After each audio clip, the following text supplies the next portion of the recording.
Vous présenter mes excuses pour le live dont le début et la fin ont été tronqués. Visiblement, quand il y a des sujets polémiques, ça strike toujours. Je ne sais pas pourquoi. Les lives mettent du temps à démarrer. Et puis, il y a plein de petits parasites en cours de route. Et à la fin, je suis coupé. Donc, je ne sais pas ce qui s'est passé. Si c'est un problème de mon téléphone, un problème ou c'est le sujet, ou si c'est le serveur, ou c'est l'intelligence artificielle.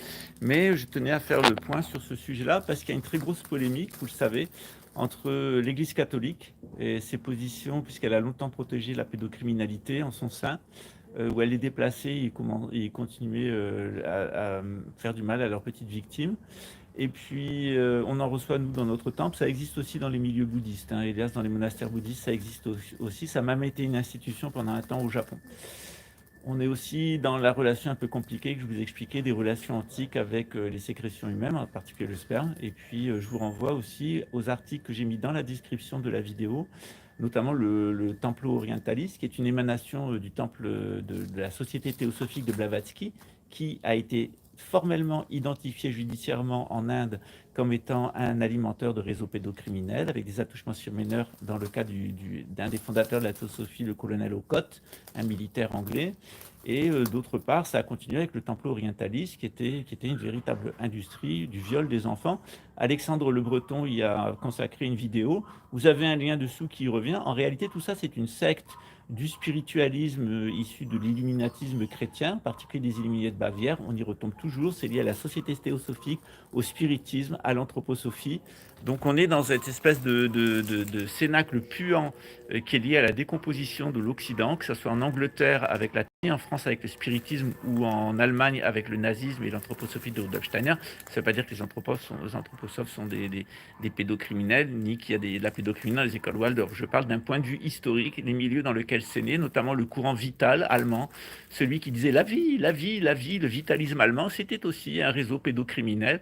Et chez les nazis, il y avait beaucoup de pédocriminels. Lorsque, dans la nuit des longs couteaux, on trouvait des dignitaires nazis avec des enfants dans leur lit. Donc, il y a un lien entre la carrière militaire et policière, la perversité sexuelle et l'usage qui en est fait à des fins politiques. Il ne faut pas se cacher derrière son petit doigt. Mais tout ça, c'est très vieux, c'est lié à des pratiques antiques. J'ai donné un chapitre complet sur cet éclairage dans mon livre Le meurtre à l'âge de la seule, tout simplement parce que mon père adoptif juridique, mais qui est en réalité mon mari, mais on ne pouvait pas se marier à Luxembourg à cette époque-là, on avait une grosse différence d'âge. Si c'était à refaire, je le referais. J'ai fait à sa demande d'ailleurs. Lorsqu'il a été assassiné, il y avait la mention pédophile qui avait été écrite dans la Bible. Et c'était une version pour m'accuser. D'abord, la Bible, c'était la référence à mon ancêtre Louis II, qui est le traducteur de la Bible. La page était assez caractéristique. Et la mention pédophile, c'est tout simplement parce qu'en France, comme au Luxembourg, j'ai pointé du doigt des réseaux pédophiles. J'ai pointé du doigt l'usage qui était fait par la DGSE et la DGSI de la pédocriminalité, notamment en protégeant les deux milieux gauchistes à la demande de François Mitterrand et de l'Élysée. Son neveu lui-même étant impliqué dans la pédophilie, puis son entourage, comme Matzneff d'ailleurs, hein, et qui est aussi l'entourage d'Alain Soral, et de la famille Le Pen. Voilà. Donc il y a un mystère pédocriminel derrière le renseignement français. Il y a sans doute des pédocriminels dans le renseignement français, mais il y a un usage militaire et policier de la pédocriminalité à des fins de contrôle. Parce que c'est très facile de piéger les gens dans des activités illégales, ensuite de les faire chanter. Alors, face à des peuples où il y a des pédocriminels et ces gens-là voient que les élites, eux, le commettent et sont en impunité, eh bien, il y a une demande qui vient des réseaux pédocriminels qui sont très solidaires et très soudés pour faire reconnaître la pédophilie comme étant une activité légale. Et c'est ce contre quoi je m'élève. On reçoit beaucoup de victimes dans notre temple. J'ai même des proches ici et plusieurs étudiants qui ont été victimes de la pédophilie de leur père ou de leur frère ou de membres de la famille. Je peux vous assurer que tant que j'aurai un souffle de vie, je me dresserai contre l'entrée des pédophiles dans les églises et que la pédophilie soit reconnue comme une pratique bibliquement normale dans les églises, tout simplement parce que normalement la mission des monastères, notamment des monastères catholiques et bouddhistes, c'est de venir en aide aux bourreaux comme aux victimes.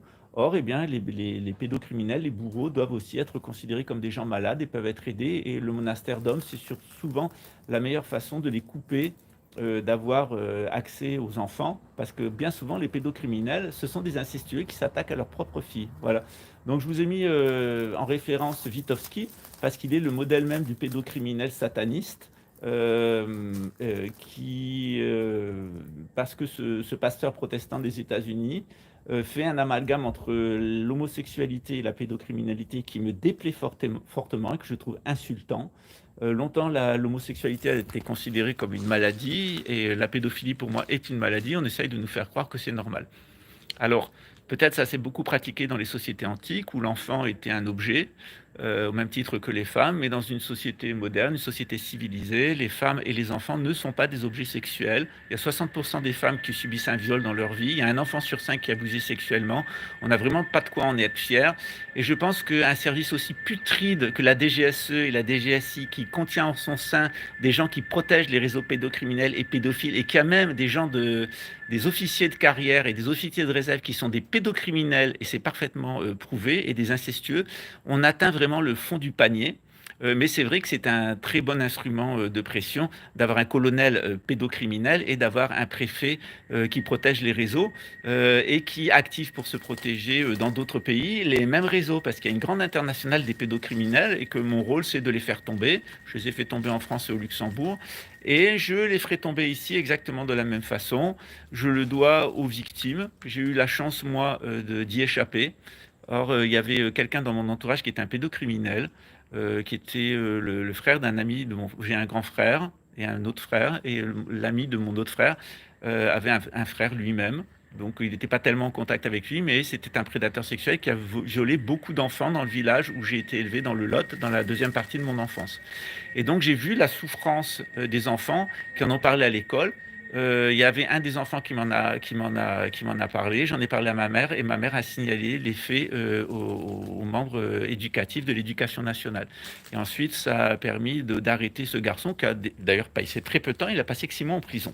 Donc, on se demande bien comment, alors qu'il y avait eu autant d'abus sexuels, il y a quand même eu sous François Mitterrand une volonté de protéger d'un point de vue judiciaire, d'un point de vue policier et d'un point de vue militaire les activités des pédocriminels pour un certain nombre de raisons, parce que les pédocriminels rentrent dans des réseaux et qui rabattent du gibier. Voilà, et que ça, c'est utilisé par le renseignement, en particulier français. J'ai payé très cher d'avoir dénoncé les réseaux pédocriminels, puisqu'ils ont assassiné mon mari et ils ont mis en hommage à mon ancêtre Louis II une Bible avec un couteau dedans avec, et écrit pédophile, si je me rappelle bien du rituel qui a été fait par le service de renseignement français, qu'il l'ait fait lui-même ou qu'il l'ait suggestionné. En réalité, ils l'ont certainement fait eux-mêmes parce qu'il y avait plusieurs couches de rituels. Il y a des voitures du service secret qui ont été vues à proximité. Et il y a même un témoin, l'ancien maire, qui avait vu quelqu'un vers 11 h du matin qui ressemblait à Sébastien Vedel, qui était présent sur le balcon de Camille et les lumières y étaient allumées, ce qui était pas normal en pleine journée. Voilà. Donc c'est une enquête qui a été complètement trafiquée. J'en suis sorti parce que matériellement c'était impossible que la personne, que d'abord moi je l'ai fait et que la personne qu'on accuse, mon petit ami, de l'avoir fait, et puis le fait d'un point de vue matériel, mais on voit que les réseaux pédocriminels, ce sont des réseaux qui sont extrêmement solidaires, ils sont soutenus par la DGSE et la DGSI à des fins tactiques, et dans le cadre de la DGSE, de la DGSI, comme de la police et de l'armée, il y a des pédocriminels, ils sont prêts à utiliser n'importe quelle stratégie, et même d'utiliser d'autres pédocriminels comme missiles, c'est ce qu'ils appellent des strikes. Donc on est vraiment dans une société qui est vraiment sur la fin, une société complètement pourrie. Mais ça nous invite à nous interroger sur les sociétés antiques. Qu'est-ce qui se passait à la Renaissance? Qu'est-ce qui se passait au Moyen Âge? Qu'est-ce qui se passait dans l'Antiquité romaine, grecque? Qu'est-ce qui se passait en Judée? Qu'est-ce qui se passait dans les sociétés archaïques et les sociétés antiques? Comment étaient considérés les enfants? Comment étaient considérés, etc. Et tout ça, ça tourne en fait autour du caractère sacré ou profane ou sale du sperme et de la sexualité. Donc ça nous renvoie le besoin de nous interroger sur nos sociétés, comment on veut organiser nos sociétés, comment on protège nos enfants, comment on protège les victimes, comment on leur donne des voies de salut, et puis les bourreaux, les auteurs, comment on leur vient aussi en aide, parce qu'il faut leur donner un cadre où ils ne vont pas récidiver, parce que sinon, ils vont continuer. Ils n'arrêtent pas. Moi, je peux en témoigner pour deux choses que j'ai vues dans mon entourage. J'ai essayé de venir en aide à un pédocriminel, ça s'est retourné contre moi. Et de toute façon, le programme de lui et de sa femme, c'était de faire venir la petite fille pour continuer à se la taper. Voilà. Et quand ils ont été pris, quand je l'ai pris la main dans le sac de recontinuer des tentatives d'assaut sexuel sur des mineurs d'âge, eh bien, il a réagi tout de suite. Et voilà. Donc, on s'aperçoit qu'en réalité, il y a des pédocriminels qui se prétendent des pédophiles, mais en réalité, ils sont utilisés par le service de renseignement français à des fins tactiques. Et ce qui leur a déplu, c'est que je montre que beaucoup d'opérations de police, notamment de psychotronique, avaient un caractère nettement sexuel, que c'était un viol en réalité. On peut utiliser toutes sortes de conventions mentales. À partir du moment où on va dans le domaine sexuel, je regrette, c'est de l'abus sexuel et c'est du viol. Donc que les policiers et les militaires français n'aient pas d'éthique, c'est pas nouveau. Et ils ont une grande chance, c'est qu'ils sont systématiquement protégés par le parquet de Paris qui classe toutes les affaires parce que les victimes ont toujours tort.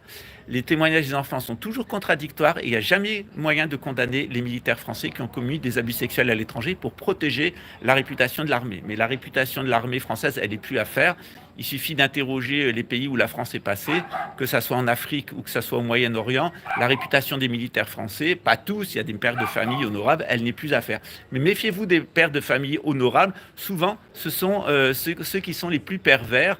Et il semble bien que, eh bien, on a envoyé un comme missile, qu'il ait été démasqué et qu'il continue à ruer de toutes ses forces dans l'écurie d'Augias dans laquelle il est, et que j'ai peut-être eu le tort de remettre dans l'emballage et de renvoyer à qui de droit du berger à la bergère. Salut le pédocriminel.